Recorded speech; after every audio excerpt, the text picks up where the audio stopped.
I've always been fascinated by people, by what they do, why they do it, and how they interact. And it started when I was quite young.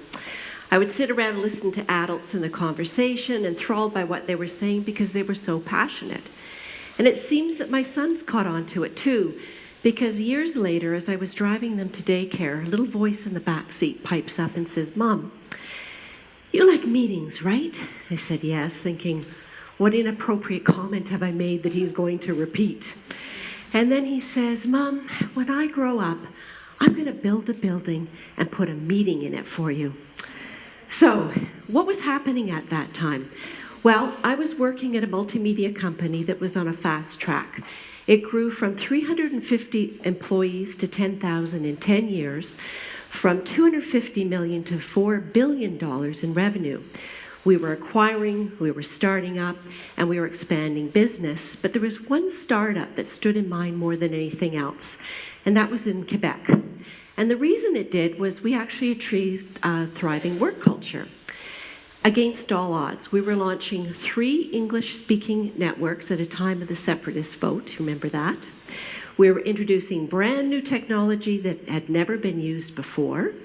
And we had nobody available to train employees that we were hiring. But we did achieve it because we had 2 things. One, an enterprising and charismatic leader who engaged everybody with enthusiasm. And the second thing, through pure luck, or maybe desperation, we took employees from Toronto and they worked alongside the employees of Quebec for 2 months until they got it. And we met business plan 2 years earlier. So later on, I left the company and started my consulting practice and spent 10 years acquiring a lot of information.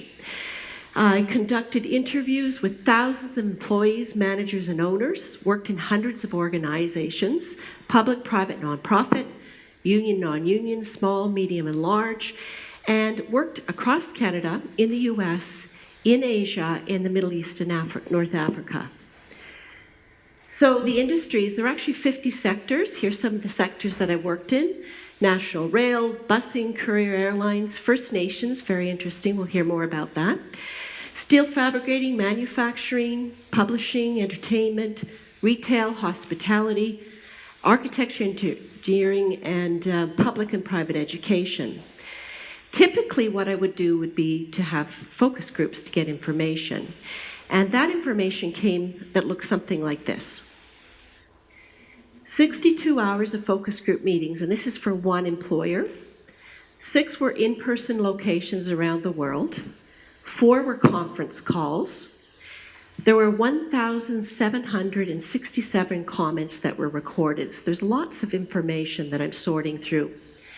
And the participation rate was low for North America because it was 2 days' notice. The rest was a lot better. So what did I find out? What makes a thriving workplace culture? 5 factors. I'm going to take you through those. The first one is leadership. It's the charisma or intent, the unwavering confidence. And for that, we're going to go to Toronto. So what happens if you don't have that natural charisma? Imagine a petite woman, 60 years of age, introverted, academic, very successful. We've just resolved an issue, and she says, okay, I've got 2 other problems. I've got internal stakeholders and external stakeholders, and they're just not buying it. So we talk about a number of ways to solve it, different approaches. I leave it with her, and 3 weeks later, we get back together again. And she says, it worked. I took one of those approaches, but with a little twist. So what did you do?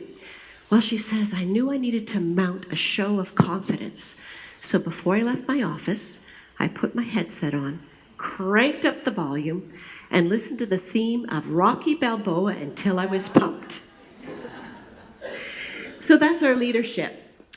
Now we're going to go to the next factor, shared purpose. Knowing what's expected of you and of the team. And for that, we'll fly across Canada to Vancouver. We'll go from Vancouver with an airplane up to Smithers. We'll get a car. We'll drive 650 kilometers through washout roads until we get to Dease Lake. And what's there? 93,000 square kilometers of unceded territory. First Nations group that's known as the Workaholic Nation. And they've asked us to come and plan their next 35 years of shared purpose. So how are we going to do that? Well, we're going to go meet the employees, and they're in mining camps. So we're going to take a chopper and fly up to a glacial basin and get out and just be in awe of the blue colors and the ice and wonder why we're there. And then we remember, we're meeting with the elders and the youth that work together, and we're finding out what they want their shared purpose to be. Their skills are amazing. One woman who's 35 has been a bank manager at one of the top 5 banks. She has her paramedic's license, and she's just got her Cat 4 driver to drive a big, huge mining truck. So we keep talking, and the theme that does come out is that they want continuous learning and also continued economic independence. Next one, guidance. This is the guidance of timely instruction and show and tell. And for that, we're going to fly across to Shanghai, 9 time zones, and we're going to go to a design location, a place where Natalie's folks come. Lots of expats are there. And they're going to tell us about guidance. First of all, we're told nobody's going to speak to us because there's cultural differences, but we don't believe that. So we get a translator for simultaneous translation because people express better in their native tongue. And they tell us there are 2 things that work really, really well, especially when the expats come and they show them what the big vision is. They can use that all the way through their work for their guidance. The second is having access to a technical expert, and Mr. Z has been there forever and is accessible and will give them all the information that they need. Safety is our 4th factor. This is the fair pay, the working equipment, having a clean environment, and shared policies and procedures. For that, we're going to go to Guelph. And we're going to see a group of managers. They have on average 55 professionals reporting to them, no supervisors, all with very diverse portfolios. How do they do that? Well, a new manager said at first he was quite annoyed having to go to these meetings. They'd finish the agenda items, he'd want to get back to his office and finish everything else, and no, they had to sit around and talk. But he soon found out what worked very well was they talked about how they worked together. And he said he'd adopted the same thing with his employees, and in that way they shared the same policies, the same approaches, and they had no need for having supervisory effect. The 5th is trust. This is the pièce de résistance. It's the company's confidence in the employee's ability and the employee's belief that the company will do the right thing.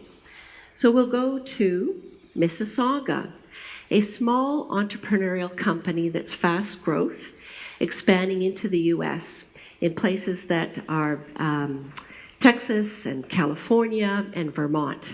And we're facilitating strategic planning. So the group of executives are sitting around thinking, how are we going to fast track these new managers and get them to work as well as we did?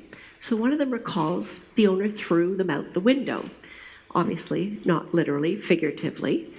So they sit there for a moment, they pause, and then they all decide they'll throw the new managers out the window as well. The trust they have in them. So the 5 factors that we end up with are, again, leadership, shared purpose, guidance, safety, and trust. The question is, how can you create a thriving work culture? So wherever your organizations are, whether you're new to the organization, whether you're pondering putting workplace in your title, or whether you've been there for a while and you're looking at how can you make that culture thrive, what can you do to start it off? Well, 2 factors will be necessary to reset the organization. 3 factors sustain the momentum. 4 factors keep the engine running. And the 5th factor in total creates a thriving workplace. So thanks. Of course we can.